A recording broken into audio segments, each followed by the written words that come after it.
Praise God. It's my pleasure to speak to you today.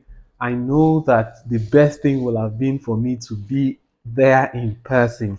I would have really, really loved to be with you in person today. I waited very, very, very long before I finally decided to do this video because I was hoping that by just some chance, I'll be able to make an appearance today in church. But unfortunately, I'm not there in person, but I'm still with you. I hope that the youth, young adults, and great people of the chapel are doing well. Let me say a big thank you to the leadership of the church for inviting me. Special thanks to our member of board of trustees and senior minister, Pastor Jide Ajiro, who is also a senior special assistant to the Bishop Mike Bamidele. Let me also thank Batagbemiga and the team, LBC, for being very, very kind. We've been communicating and I've been really looking forward to this chance. But the timing is when I tried to do my retreat. You know, when we were communicating shortly before this discussion, one of the things I mentioned to him was that if by any chance you are somebody who pours a lot, you're somebody who gets to dish out things, you also need some time for some infilling. So around this time, I'm trying to do some infilling, and I covet your prayers, your goodwill, your love, and your support. Please continue to pray for me. Today, we're talking about gratitude, key to open doors. Gratitude. And you know, I like the topic because it has come at a very appropriate time.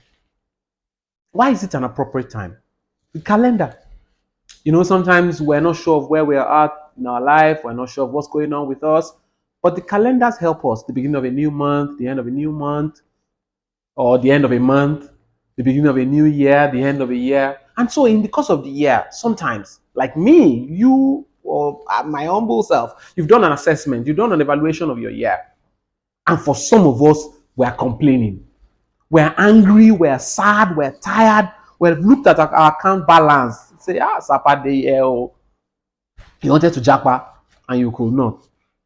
Or you really did have some goals or specific things that you have set up for yourself. And unfortunately, you have been unable to meet them.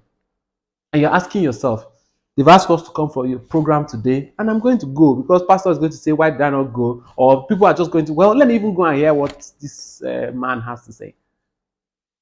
The theme is gratitude. And not only gratitude, how is gratitude a key? Many of us in our pockets or in our purses, in our bags, we have keys. Either the key to your house, the key to your office, the key to somewhere that you finally get to open. Now, the advantage of a key is that when you get to the door, instead of knocking, budging, pushing, you just slot in the key and then the door opens. What does this mean? It means that keys make life simple.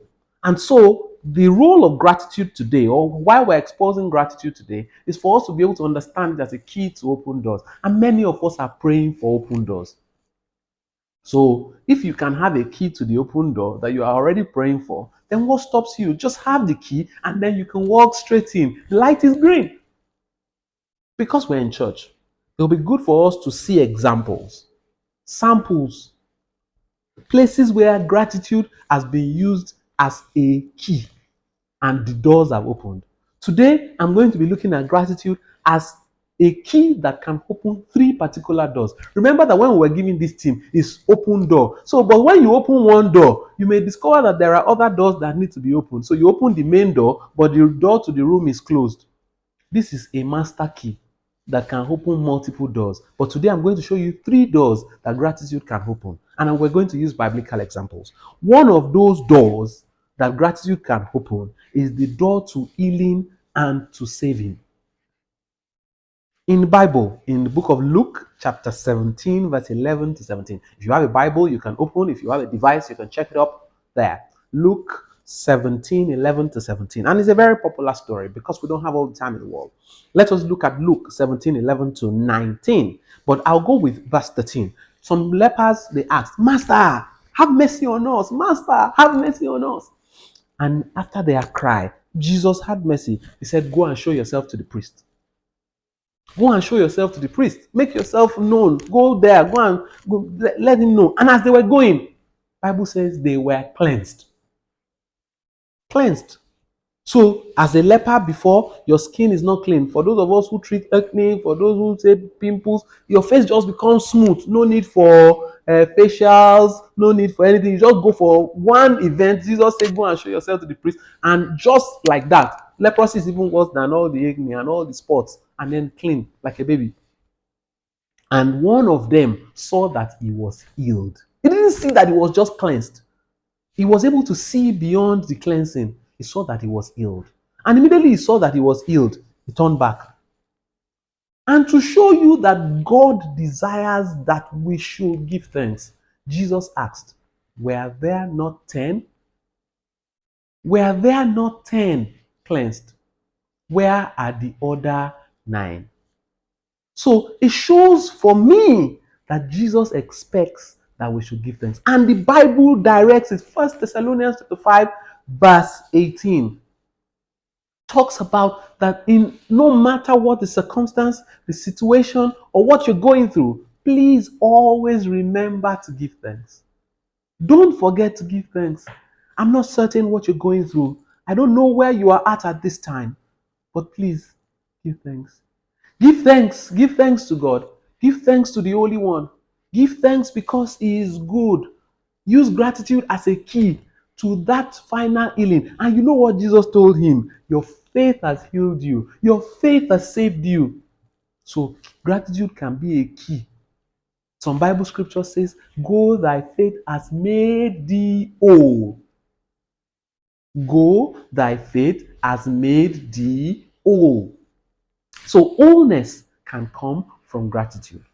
Another thing that gratitude can do for you is that gratitude can give life and change dead situations. Gratitude, number 2, gratitude can give life and change dead situations. So what has been dead in your life and that you want to come back to life? Sometimes some people say, I'm depressed, I'm sad, I'm unhappy. I don't even have the energy. I don't have the zest for life. Everything just they tire me. I don't have the capacity to do things that I would have loved to do anymore. And you want your life to come back. Some people are saying, I'm even dead. As you can see me, I'm just alive now. But if you check inside, I'm not myself. And you want to come back to life. You want to live eternally. You want to live with joy. You want to live with zest. I want to go to work and be happy. I want to be able to send in applications. I want to be able to ask for scholarships. I want to be able to do things that I used to do before. Lazarus was dead. And his family members had given up. They had said, well, Jesus, you are our friend, family friend, but now if you had come early, maybe your friend would not have died and a few other things would not have happened. And that sounds really nice in John chapter 11, verse 41 to 44. In 41, Jesus said, Father, I thank you because you hear me. And you know what happened? In 43, he said, Lazarus, come forth. And he that was dead came forth. You cannot isolate the fact that one of the biggest miracles is that of raising the dead. Lazarus came out from the dead. And you know, that was shortly after he had given thanks. What is it that you want to come alive? What is it that you think you really want to re-emerge in your life? What is that thing that you have been waiting for? What is that thing that has happened and you think, oh, this thing is gone and you want it alive? You want your spirit man to come back alive. Give thanks. Give thanks to God. You know, you look at the situation and then you say, oh no, what is there to give thanks for? I'm sure Jesus too must have seen the dead body, dead for some days, you know. Not just, oh, he just fell down. Dead. Dead, not sick. You know, sometimes if he's sick, you can say, well, maybe the medication, well, maybe he was also going to get well. Sometimes the body reignites itself. But this one, dead. And then it came back to life. I'm not sure what you're going through. I'm not sure how you feel about this time. End of the year, various feelings coming in your head, but gratitude, gratitude, gratitude. I said to myself, you have little now. Why not give thanks to Him for it? Some people don't have what you have. Some people will be happy to have what you have. I mean, some people look at themselves and nobody would like to be in my situation. You can hear me. You probably can see me. You probably have expectations that were not met, but give thanks. Like Lazarus and Jesus, the circumstance can change. You can also comfort. You can mention your name now. You can mention that thing that you want to come alive now and say, Ife, comfort. My finances, comfort. Right? You can say, my spiritual life, comfort. There's a third key that gratitude can also give out of the three things I mentioned as gratitude keys to open doors. One of them is gratitude can multiply. In insufficiency, where there is lack, gratitude can lead to excess. Two other instances where Jesus gave gratitude was in John chapter 6, verse 11, and then in Matthew 15:36. The story is in John 6, 5 to 13, and Matthew 15:32 to 38. Jesus gave thanks when he was going to feed the 5,000 and when he was going to feed the 4,000. He gave thanks. And then he asked for the distribution to take place. What was seemingly insufficient, what was seemingly not enough, something that you will have said, how can these things be? Can you not see the crowd? Can you not see the challenge I'm facing? Can you not see the problem I have? Look at my salary. Look at the school fees that I have to pay. Look at the house rent that I want to pay. It's not enough. So you only need to use your sense. You will be able to see that this does not add up. But let us learn from Jesus. Give thanks. Be grateful. Have a heart of gratitude. And the God that multiplies. The gods that look at people and say, I have seen this 5,000. I have seen this 4,000. I will make it sufficient. And not only will there be sufficiency, but not only will there be sufficiency, there will also be excess, surplus, leftover.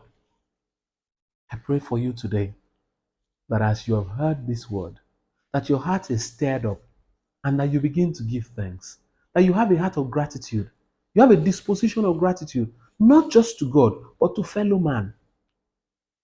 The Yorubas, Southwest Nigeria, will say, Ẹni tó bá dúpẹ́ oore àná, á rí mi gbà. Thank the person who has done you a favor. A person sent you here time, gave you a little money, allowed you to sit somewhere close to them, cleaned your seat for them, invited you somewhere, did something that was good for you in the course of the year. Why not just say, oh, I just thought to say thank you for your kind gesture this year. That might just be a key to another open door in the new year. I'm happy to be with you. I promise by the grace of God that the next time that we're having this conversation, apart from at the anniversary, which we expect that all of you will be at, but next time, I hope to be in person there in Olode. It's one of my church locations that are specially dedicated. I love the church at Victory Chapel International Olode. I love you all. I'm a part of you. I feel very connected. I love the work that you're doing on media. I love the fact that you are communicating and the world is seeing what you're doing as a church. Please continue. Reach out to your community, reach out to your city, raise more young people from amongst us. The church is marching on, and the gates of hell shall not prevail against it. In 2024, it is our hope, our prayer, and our work that more young people will join the Victory Chapel International, and we will raise an army for Christ that will take over this generation. I love you so much. It's been a privilege sharing and having this conversation with you. Please don't hesitate to contact me, communicate with me. Feel free to follow me on my social media handles at Ifebamidele on Twitter, and then feel free to send a message if there are any conversations you'd like us to have. In the course of the year, I'll be having public sessions discussing some of the things I've learned in life. And I also speak on YouTube or www.youtube.com/ at Ifebamidele.